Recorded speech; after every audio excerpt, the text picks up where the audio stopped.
"What was your rank, Grandpa? Or did they never trust you with one?"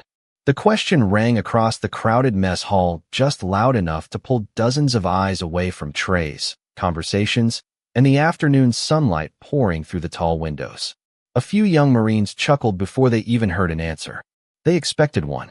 They expected an old man to stumble over his words or laugh awkwardly before wandering away. Instead, the elderly visitor calmly continued eating as though the remark had floated past someone else entirely. The cafeteria at Camp Pendleton buzzed with the familiar rhythm of lunchtime. Boots scraped polished tile. Plastic trays slid across stainless steel counters.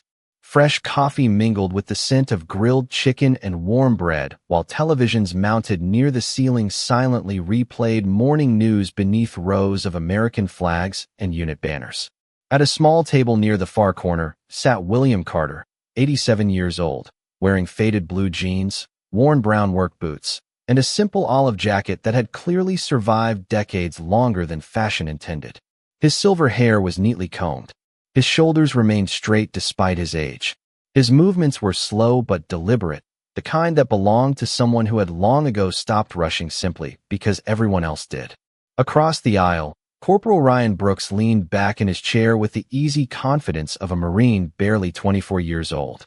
Freshly promoted, respected by his friends, and certain experience always belonged to the young. He exchanged a grin with the two Marines beside him before standing with his tray. "Come on," Ryan called, loud enough for nearby tables to hear. "We're just curious. Every old Marine has a story. What rank were you?" More laughter rolled through the room. One lance corporal tapped his fork against his tray. Another whispered that maybe the old man had once been a cook. Someone joked that he probably forgot his own service number years ago. William quietly folded his napkin beside his plate before lifting his coffee cup with steady hands. His pale blue eyes drifted toward the young Marines, calm enough to make their laughter feel strangely louder. There was no irritation in his expression, no embarrassment, only the patient stillness of someone who had heard similar voices many times across a very long life. Ryan interpreted the silence as surrender. He walked closer until he stood beside the table, smiling with the harmless confidence of someone entertaining his friends rather than humiliating a stranger. "Hey, sir," he said, softening his tone just enough to sound polite. "Humor us. Highest rank you ever made." Conversations around them gradually faded. Forks slowed. A retired staff sergeant working in the serving line glanced toward the corner without saying a word.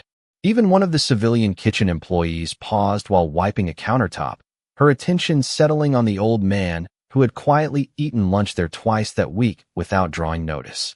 William carefully placed his coffee back onto the table. He looked directly at Ryan for the first time.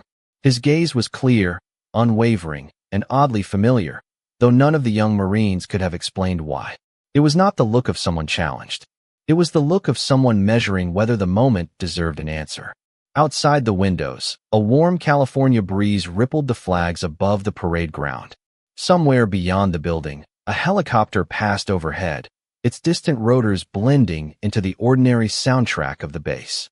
Inside the mess hall, the laughter slowly dissolved into expectation. Every eye remained fixed on the old man. William drew one slow breath, his weathered hands resting lightly beside his tray, and when he finally spoke, his voice carried no pride, no apology, and no need to impress anyone at all. "Captain," he said quietly. "Retired." For a heartbeat, nothing happened. Then the room erupted in laughter again, louder than before, bouncing off the polished walls and stainless steel serving stations. Ryan Brooks threw his head back, shaking with amusement as he looked at the two Marines beside him. "Captain," he repeated with an exaggerated grin. "That is a good one. I almost believed you." One of the younger lance corporals clapped slowly, earning another round of chuckles from the nearby tables. "Retired captain," another Marine joked. "Next he is going to tell us he used to command the whole corps." Even a few Marines who had not heard the original question now smiled simply because everyone else was laughing. William Carter did not react.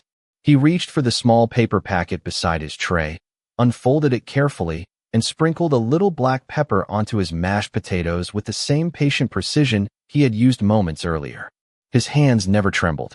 His breathing remained slow. The laughter washed over him without finding a place to settle. Ryan rested one hand on the back of an empty chair across from William and leaned forward slightly. Seriously, sir, we are just having a little fun. You do not have to make yourself into some forgotten hero. William looked up for only a second. I did not. His quiet reply carried no irritation. It sounded less like a defense than a simple statement of fact. That calm answer somehow encouraged the young Marines even more. People who argued were entertaining. People who stayed calm looked defeated. At least that was how Ryan understood the moment. So where is your proof? Another Marine asked from the next table. Every retired officer keeps something. Old photographs, ribbons, retirement certificate, something. William lowered his eyes to his lunch again. I came here to eat. Ryan laughed softly. That is not an answer. Around them, conversations that had stopped moments earlier still had not fully returned. Curiosity had quietly replaced amusement. Several Marines exchanged uncertain glances, unable to explain why the old man's composure felt strangely unsettling. He never searched for clever responses. He never raised his voice. He simply remained exactly who he was before anyone spoke to him. Near the serving counter, an older civilian employee named Linda Morgan slowed her work while stacking clean trays. She had watched thousands of Marines pass through the mess hall during nearly 3 decades on the base. Confidence never caught her attention. Quiet dignity always did. Something about William reminded her of officers she had known long ago, men who rarely introduced themselves, because they never needed to.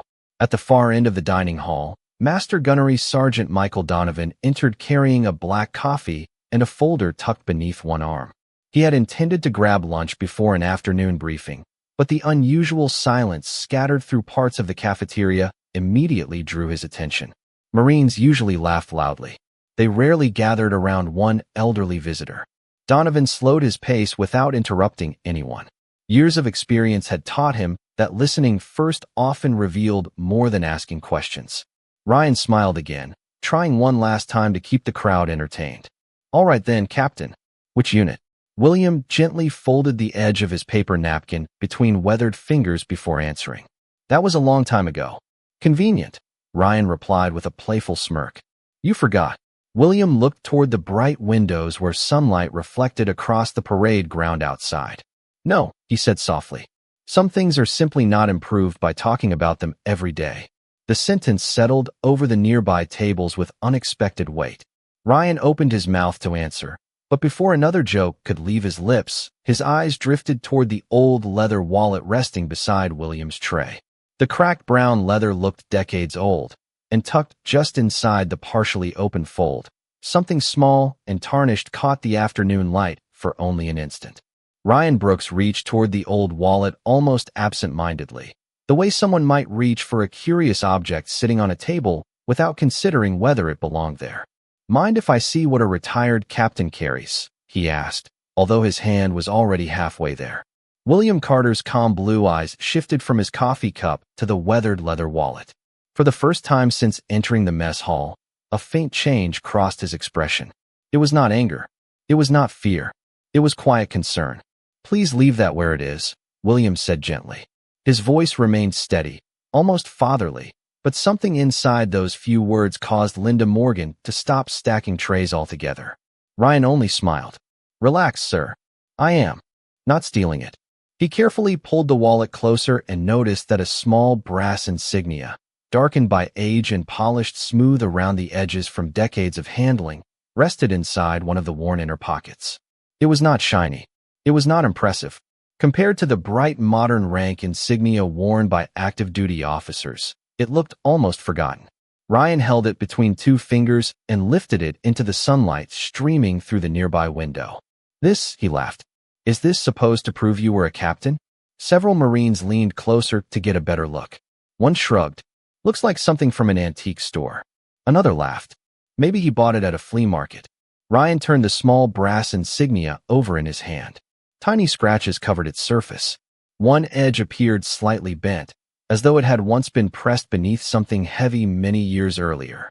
You should probably get a new one, Ryan joked. This thing has seen better days. William slowly extended one hand across the table, not demanding, simply waiting. Please, he repeated softly. That one is important.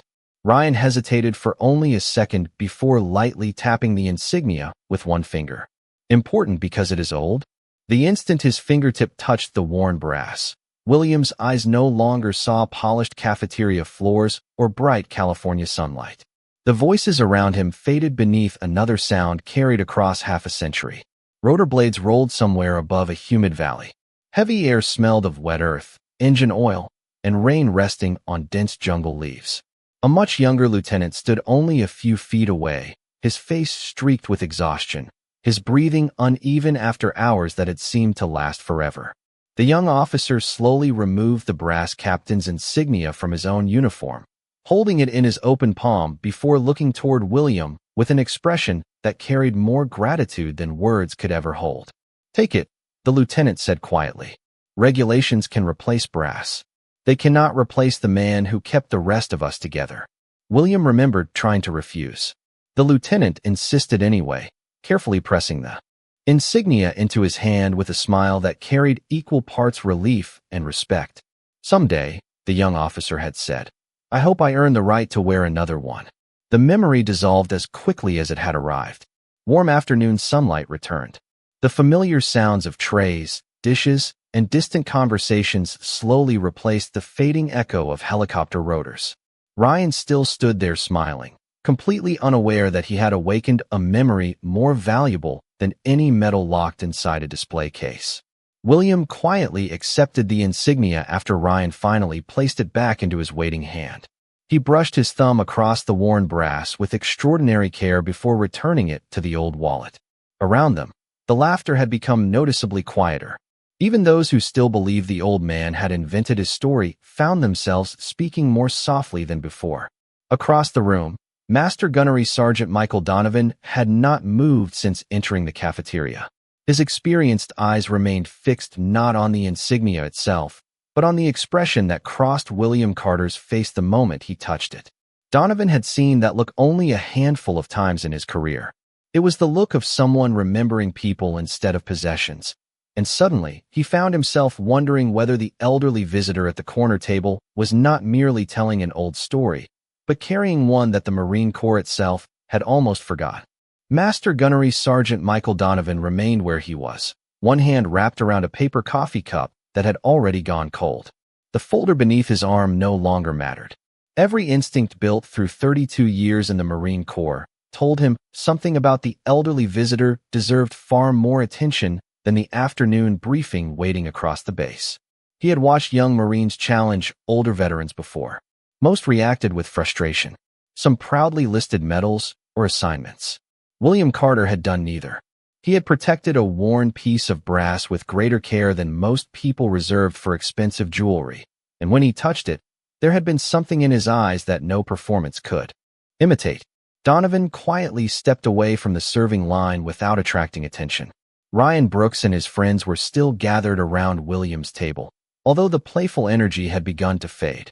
They continued smiling, but the confidence behind those smiles was no longer effortless. Something about the old man's composure refused to fit the story they had invented for him. Donovan walked into the empty hallway just outside the mess hall, where framed photographs of Marine units lined the walls beneath polished wooden plaques. The afternoon sun reached through narrow windows, casting long bands of light across the floor. He removed his phone, opened the internal directory, and hesitated only briefly before selecting a number very few Marines ever called directly. The office belonged to the installation historian, a retired lieutenant colonel whose career had been devoted to preserving names most people had forgotten. The call connected after 2 rings. History office, Lieutenant Colonel Frank Sullivan speaking. Donovan kept his voice low.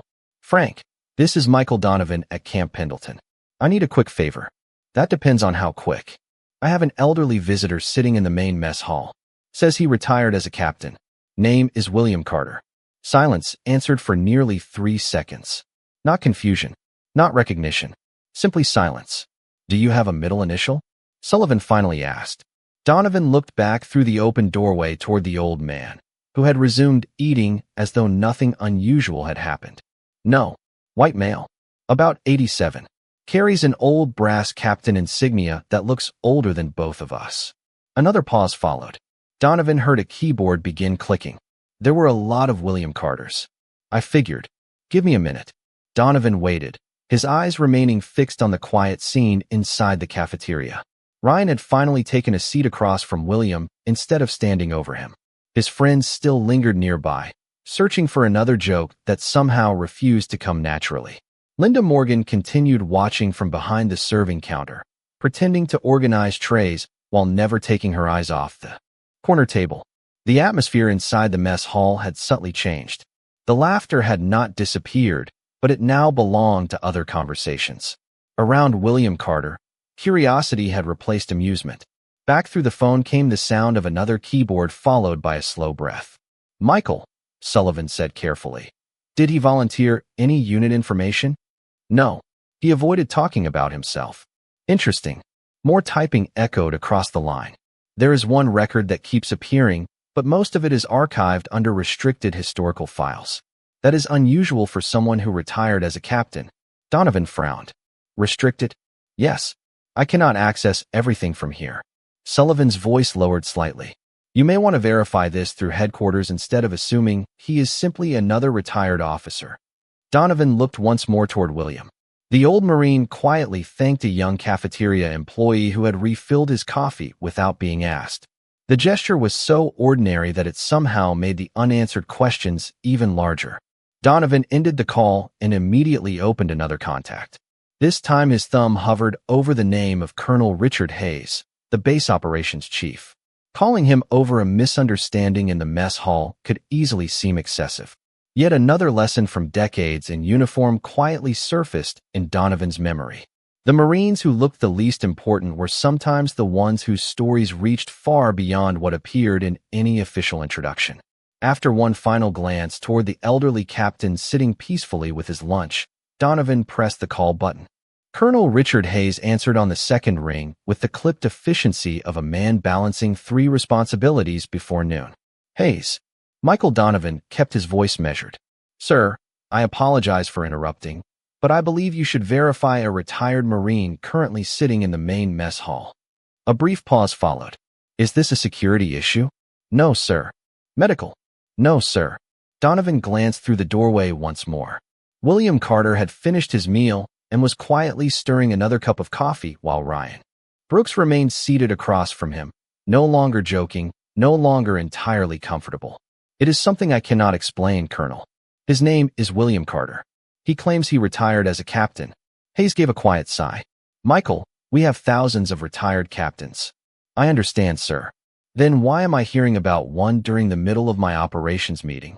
Donovan chose his next words carefully.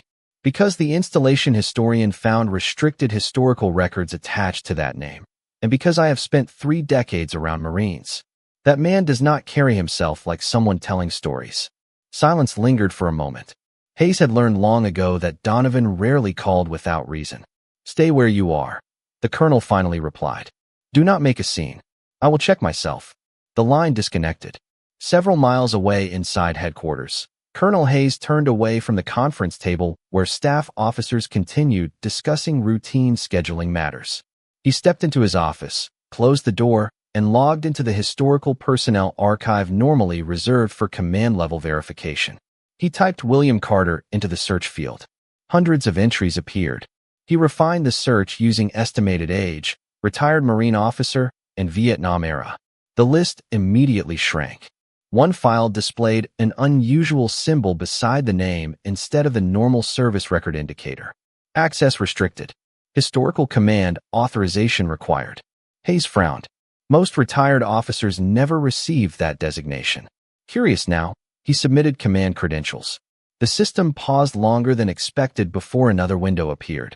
"Additional verification required. Please contact Historical Records Command." Hayes reached for the secure phone without hesitation. A calm civilian voice answered from Washington. "Historical Records Command." Hayes identified himself and requested verification. Keys clicked rapidly on the other end before the operator suddenly stopped speaking. "Colonel, please hold." The change in tone was immediate. Hayes waited while faint voices echoed somewhere beyond the receiver.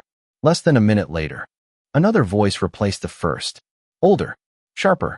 "Colonel Hayes, this is Director Samuel Preston. May I ask why you are requesting Captain William Carter's file?" Hayes explained everything from the call in the mess hall to Donovan's concern. Preston remained silent until Hayes finished. Is Captain Carter causing problems? Quite the opposite, Hayes answered. He has remained respectful throughout. Another pause followed. Good, Preston finally said. Because Captain Carter has spent nearly 60 years avoiding attention. Hayes leaned back in his chair. Sir, what exactly am I looking at? Preston answered carefully, as though choosing each word from a locked cabinet. You are looking at a Marine whose official rank tells only a fraction of his service. Certain assignments were never intended for public discussion. Most participants asked for no recognition afterward. Captain Carter was one of them. Hayes felt the room grow strangely quiet around him. Can you confirm his identity? Yes. Without question? Without any question whatsoever. Preston continued before Hayes could ask another. Colonel, if Captain Carter is sitting in your mess hall today, I strongly recommend treating him with the same respect you would offer any distinguished Marine whose contributions extend beyond the pages available to ordinary personnel. Hayes slowly lowered his eyes toward the printed schedule still resting on his desk. The afternoon briefing no longer seemed particularly urgent. Thank you, sir. After ending the call, he remained motionless for several seconds before pressing another secure line. This one connected almost immediately. General Robert Callahan's office. Hayes drew a slow breath. Please inform the General that Captain William Carter is currently at Camp Pendleton. The aide began responding routinely until Hayes quietly added one final sentence. Historical records has already confirmed his identity. Everything on the other end of the line became perfectly still. General Robert Callahan had been reviewing preparations for an upcoming leadership symposium when his executive aide stepped quietly into the office carrying a secure tablet instead of the usual folder. The interruption alone was unusual. The expression on the aide's face was even more so. Sir, the aide said carefully, Colonel Hayes has requested immediate attention regarding a retired Marine currently at Camp Pendleton. Callahan looked up only briefly. Medical emergency? No, sir. Security incident? Negative, sir. The aide hesitated before continuing. Historical Records Command has confirmed the visitor's identity and recommended command notification. The general slowly placed his reading glasses onto the desk. Name: Captain William Carter. The room became remarkably quiet. The distant hum of air conditioning suddenly seemed louder than the conversations outside the office. Callahan did not answer immediately. Instead, he leaned back in his chair as though searching through memories stored far beyond official reports and promotion ceremonies. Finally, he asked, Did Colonel Hayes personally verify the confirmation? Yes, sir. And historical records confirmed without reservation? Yes, sir. Callahan stood at once. His aide had served beside him for almost 4 years and had witnessed countless urgent situations, yet he had never seen the general react with such immediate purpose over a single retired captain. Cancel my next meeting, Callahan said while reaching for his service cover. Sir, the symposium begins in 40 minutes. It can begin without me. The civilian delegation has already arrived. Callahan looked directly at the young major. Then they can wait. The answer contained no frustration. It was spoken with absolute certainty, leaving no room for further discussion. Within moments, the general was already walking through headquarters with long, steady strides. Officers standing along the hallway instinctively stepped aside, sensing from his pace alone that something unusual had occurred. No one asked questions. Behind him, the executive aide quietly contacted transportation while another officer notified Colonel Hayes that the general was personally en route to the mess hall. Back inside the cafeteria, none of that activity was visible. William Carter remained exactly where he had been for nearly an hour. His empty lunch tray had been cleared away, leaving only a cup of coffee resting beside the weathered leather wallet. Ryan Brooks still occupied the chair across from him, though his posture had changed completely. The easy confidence that had filled the conversation earlier had quietly dissolved. He found himself studying the old Marine instead of searching for another joke. Sir, Ryan finally said, choosing his words more carefully than before. Did you really serve that long ago? William smiled faintly. Long enough to watch several generations wear the uniform better than I ever could. Ryan lowered his eyes. I guess things were different back then. William gently shook his head. People change less than uniforms do. The answer lingered between them. Around the cafeteria, normal conversations gradually returned, but many Marines still glanced toward the corner table without realizing they were doing it. Curiosity had become impossible to ignore. Linda Morgan quietly poured fresh coffee into William's cup without asking whether he wanted more. "Thank you," he said warmly. "You are very welcome," she replied with a smile that carried genuine respect rather than sympathy. Standing near the entrance, Master Gunnery Sergeant Michael Donovan slipped his phone back into his pocket after receiving Colonel Hayes's final message. Only 4 words appeared on the screen. "General is on the way." Donovan slowly exhaled. In all his years wearing the Eagle, Globe, and Anchor, he had never witnessed a commanding general interrupt his own schedule to meet an unknown retired captain during an ordinary lunch hour.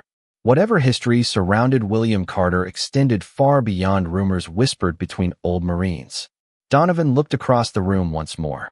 William sat exactly as he had when this afternoon began, relaxed, unhurried, and completely unaware that somewhere outside the mess hall a staff vehicle had just turned onto the access road. Carrying a 4-star general whose destination had changed the moment he heard one forgotten captain's name. The black staff vehicle rolled to a smooth stop outside the mess hall, its arrival so quiet that only the Marines nearest the windows noticed it at first. One Lance Corporal glanced outside, then frowned. "Why is the command vehicle here?" Another stood to get a better look. Within seconds, curiosity spread through the dining hall faster than conversation. Master Gunnery Sergeant Michael Donovan straightened instinctively. He did not need anyone to tell him who had arrived. Colonel Richard Hayes stepped through the entrance first, his expression composed but noticeably more serious than when most officers entered the cafeteria. Behind him came 2 aides who immediately moved aside as another figure crossed the doorway.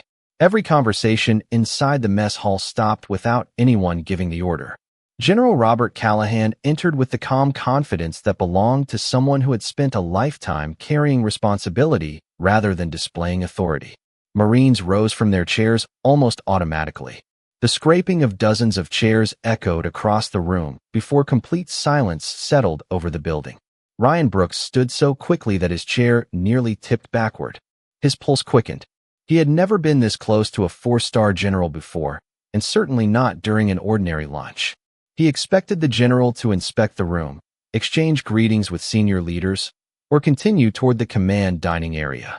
Instead, General Callahan walked directly past every table without slowing once. He acknowledged no one. His eyes remained fixed on a single destination across the cafeteria. Colonel Hayes and Michael Donovan exchanged a brief glance, but said nothing. They simply followed several steps behind. Ryan noticed the general approaching the very table where William Carter still sat quietly, holding his coffee cup. Confusion spread across his face. Surely the general intended to speak with someone else nearby. There had to be another explanation. William looked up only after hearing the footsteps stop beside his table. For a brief moment, neither man spoke. Years seemed to disappear behind their eyes as each quietly recognized the other. Then, without hesitation, General Robert Callahan came to a full stop and rendered a crisp Marine salute before the elderly captain. No one inside the mess hall moved. Ryan forgot to breathe. Every Marine standing nearby stared in complete disbelief. The highest-ranking officer on the installation was saluting the quiet old man they had spent the past hour questioning. William slowly rose to his feet. His movements were careful but steady.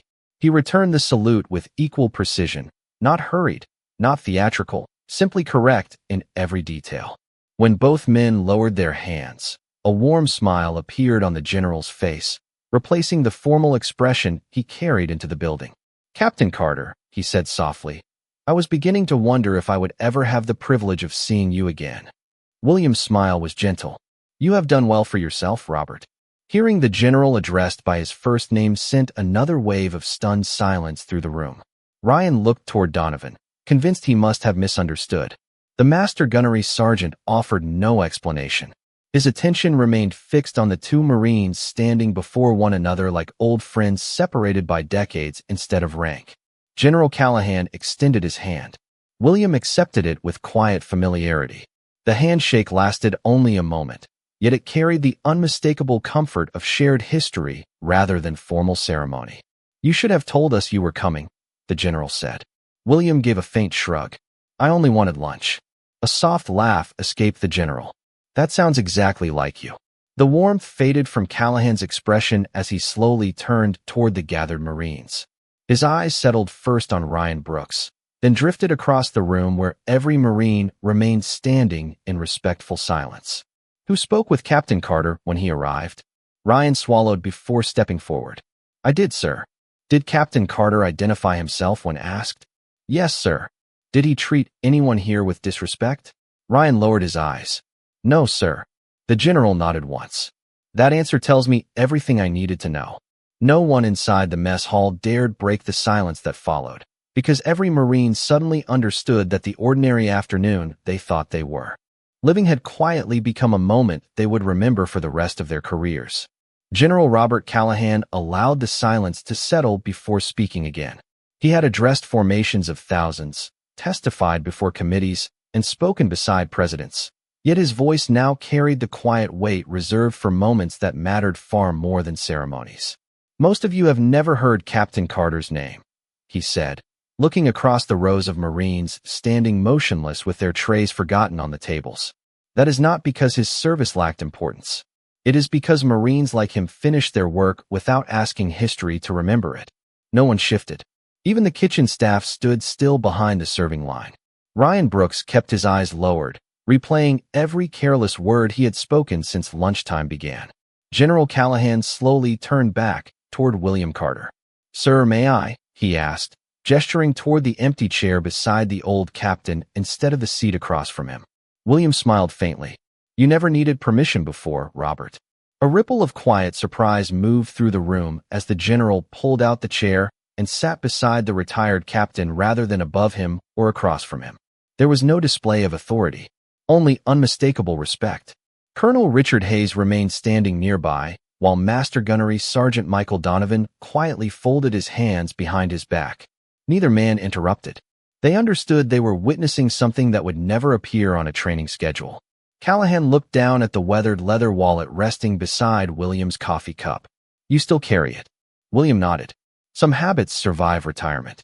The general chuckled softly before his expression grew thoughtful. I remember the day that insignia disappeared. William laughed for the first time that afternoon, a warm, genuine laugh that erased decades from his face. I remember telling its owner he would get himself into trouble. Several younger Marines exchanged confused glances. Ryan finally gathered enough courage to speak. Sir, if I may ask, why is that insignia so important? The general looked toward the young corporal instead of answering immediately. Because, he said quietly, there are moments in a Marine's life that no medal can fully explain. He paused before continuing.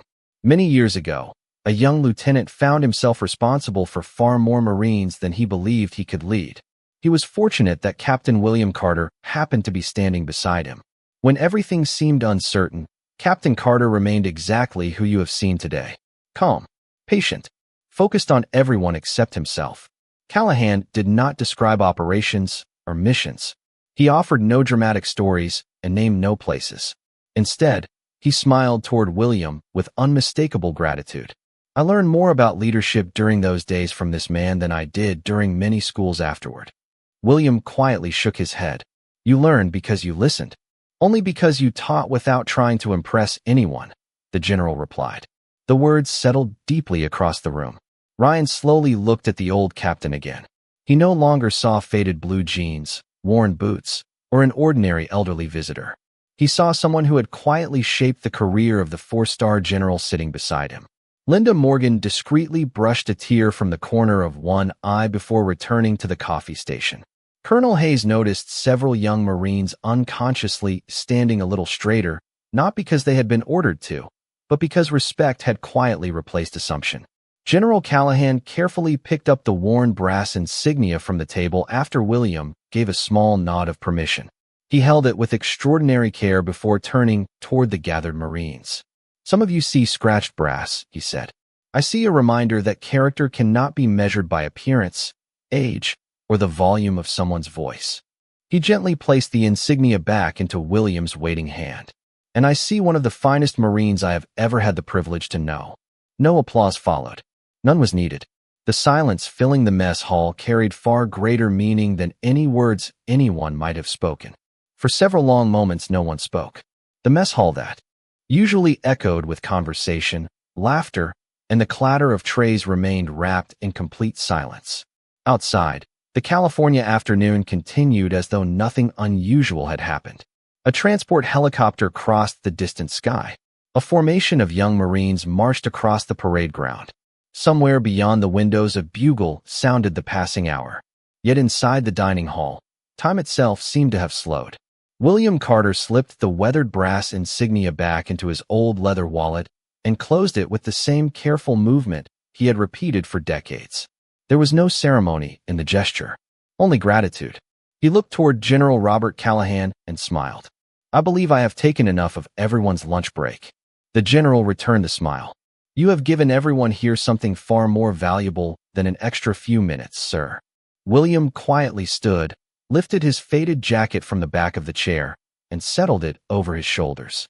Ryan Brooks stepped forward before the old captain could leave. His confidence from earlier had disappeared completely. In its place stood a young Marine carrying the uncomfortable weight of an important lesson. "Captain Carter," he said softly, "I owe you an apology." William stopped and turned toward him. Ryan continued, his voice steady despite the embarrassment he plainly felt. "I judged you before I knew anything about you. I thought rank was something you had to prove. I was wrong." William studied the young corporal for a moment before offering a warm smile. "Corporal Brooks, every Marine makes mistakes." Ryan nodded quietly. Not every Marine gets the chance to correct one in front of the person he offended. William reached out and rested one weathered hand lightly on the young man's shoulder. "Then remember today, when someone younger stands where you were someday. Give them the patience you were fortunate enough to receive." Ryan swallowed hard and nodded once. "I will, sir." Around them, dozens of Marines watched without moving. No one looked away. General Callahan stepped beside William as the elderly captain began walking toward the exit. Colonel Richard Hayes and Master Gunnery. Sergeant Michael Donovan instinctively followed several steps behind, but William gently raised one hand. "No escort is necessary." The general smiled. "Perhaps not." He paused before adding, "But it is an honor." Together they walked across the quiet mess hall. Every Marine standing along the aisle remained perfectly still as William passed. Some offered respectful nods. Others quietly placed a hand over their heart. None had been instructed to do so. Respect had arrived on its own. Linda Morgan stepped out from behind the serving counter, holding a small paper cup. "Fresh coffee for the road," she said with a kind smile. William accepted it gratefully. "Thank you." "No," she replied softly. "Thank you for reminding all of us what dignity looks like." Warm sunlight spilled through the entrance doors as William stepped outside beside the general. A gentle breeze lifted the edge of his faded jacket while distant aircraft traced white lines across the bright blue sky. Before walking toward the parking lot, William turned once more toward the general. "Take good care of them, Robert." Callahan glanced back through the windows where hundreds of young Marines still stood watching. "I will try." William smiled. "That is all any Marine can promise." He climbed into an aging pickup truck that looked every bit as ordinary as the man driving it. The engine started on the second turn, and moments later the truck disappeared beyond the rows of eucalyptus trees lining the road. Long after it had vanished from sight, no one inside the mess hall spoke above a whisper. Ryan Brooks looked down at the empty chair where William had sat and quietly understood that the most important lesson of his military career had not come from a classroom, a field exercise, or a promotion ceremony. It had come from an old Marine who never once asked anyone to believe his story. Respect is never carried by the rank on a collar. It is carried by the character that remains long after the uniform has been folded away.